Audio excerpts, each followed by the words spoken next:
Pilapin pala. Pangit ko naman dito eh. Pero hindi na ako tuloy nakakaayos ng maayos.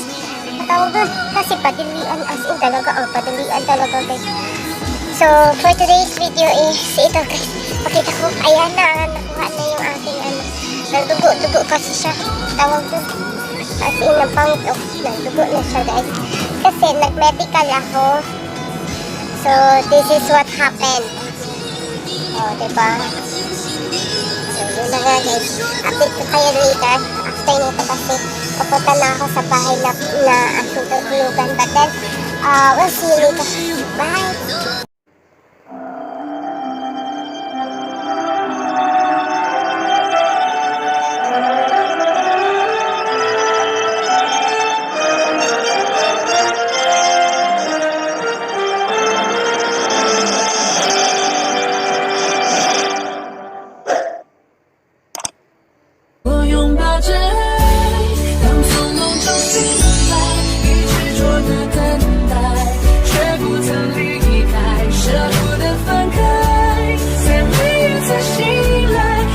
Hi guys! So, welcome back to my channel. This is Dora and thank you sa lahat po ng sumusuporta at always na nanonood ng aking video.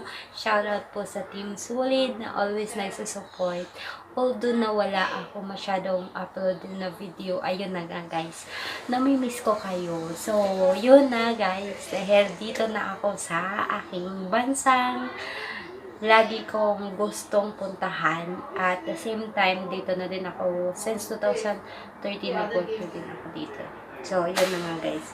So, ngayon is papakita ko sa inyo kung ano yung aking na-receive today na kumbaga isa sa mga rason hindi ka pwedeng gumala-gala kung wala kang ito. And then, the reason why na kailangan meron kang ito kasi ito yung key mo para magstay dito sa bansang to na you are free. But then, of course, kailangan mo meron kang ganito para kahit saan kang pumunta at mag-check bigla yung police dito, ayun, meron kang mapapakita. Yun na nga guys. So, ito na siya guys. Ayan. So, may na-receive po ako na, ayan, nagaling po sa government service. At ito, siya. Nakita niyo ba? Ayan.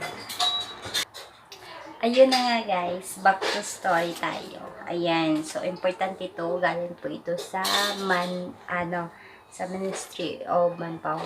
Minsan nagkakamali ako, sabi ko Manpower Ministry. But then, ayan, ito na po yung correct pangalan niya, Ministry of Manpower. Medyo maingay lang tayo kasi may bata sa likod natin. And then, dalawa po ang na-receive ko today. Ayan. So, yan po ang aking na-receive. And ito, actually, nabuksan ko na siya to make sure kung sa akin pa talaga to. Pero may pangalan naman siya. May pangalan naman siya dito. Kaya, yun. Yun na nga, guys. So, ito is yung key mo para kung gumalagala ka or saan ka pumunta, kailangan ito. Kasi kahit bibili ka ng SIM card mo, kailangan din ito. Ayan. Kasi dito, sa Singapore is minomonitor talaga lahat ng ang tawag doon, pag bumili ka or ng SIM card, meron kang card. And then, minsan, kasi ang police dito is hindi masyado nag-uniform.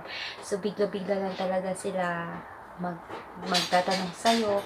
Kahit sa bahay, magtatanong siya sa'yo kung ano ka dyan, kung katulong ka dyan, or whatever ka dyan, na yun na nga guys. So, kailangan mo talaga yung card na yan. So, ito na nga guys.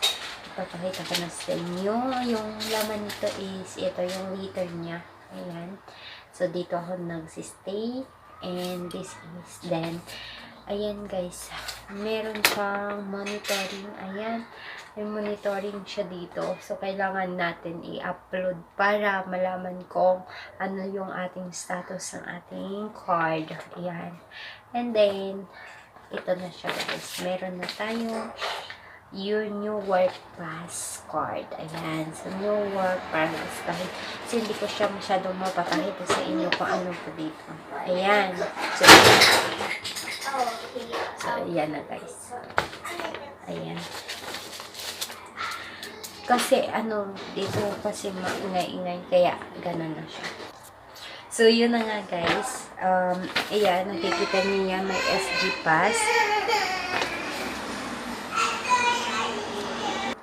So, yun na nga guys. Ito yung benefits niya. Tapos, ito yung check your latest pass information using SG Work Pass application. So, yun na nga guys. Ito yung itsura ng aking card. Ayan. Tapos, pwede mo siyang i-scan kung ano yung status. Yun na. Ayan. So, ganun. Tapos, meron siyang important. Ito yung important niya na sinasabi. This card is not transferable. So, hindi din siya pwedeng ipakita kahit kanino or hindi mo siya pwedeng ipahiram kahit kanino. So, ito yung itsura niya guys. Ayan. Then, at the same time is, ito yung aking itsura. Medyo mataba. Ayan. So, ito na siya guys. Ayan. Pero ito yung sa palapitan siya. Ayan. So, hindi ko na siya ipapakita. Ayan. Then, next is, actually, dalawa siya. Pag ikaw is sponsored ng pagpunta mo dito, work pass po ang ibibigay sa'yo. Pero, kung pumunta ka dito, then, under ng company, or ang company nag-process sa'yo is, magkaroon ka ng S-Pass, or Singapore Pass. Ganun. Tapos, pwede ka nang mag-apply ng PR dito. Pero, syempre, mahal na mahal yun, guys. Ayan. So, ang next ko na bubuksan is ito. Government din to nagbigay sa akin. So, ito po yung kanyang, ayan. So, ang laman nito is ito. Ayan, bangko. Ayan. Yan ang laman nito. Then, yan na nga, guys. Tapos, may pangalan ko na din siya. Ayan, may pangalan ko na din siya. Ayan. Tapos, through online din siya. So, kailangan ko pang munang i-insert sa online or puntahan yung, yung tawag doon, yung ATM machine para i-activate siya. Kasi hindi pa siya activate. Ayan. Tapos, pwede din siya mag-online. Basta, sundin mo lang itong guide niya. So, yun na nga, guys. Tapos, ito yung, actually, nakasubre to, tatlo, pero, isa kasi, separate siya. Kasi, hindi siya pwedeng, ikasama dito. Ayan. So, yun na nga, guys. Ayan. Ipakita ko yung aking card. Ayan. So, every time may hawak, new, sahod yun na nga, guys. Then, aking extra. So, pwede ko na itong gamitin para magpanglalaki or magbabae. Ayan. So, yun na lang muna guys ang aking update and shout out po sa lahat na nag-super chat sa akin, sa mga bagong nag-super chat. Ayun, sinisipon na tayo. Si Cooking Experience, ayan, si Judge Elio Rider, Moto Vlog, ayan, and si Tita Lilibet Marcos, and then, sino pa nga ba? Si Grace Steve, si Ting Bisaya, ayan. Thank you so much sa inyong lahat na nag-super chat, and of course, sa lahat po ng Team Solid na lagi po nagsa-support sa amin, na mga monetize, and in behalf of everyone na lagi nandyan, thank you so much, and see you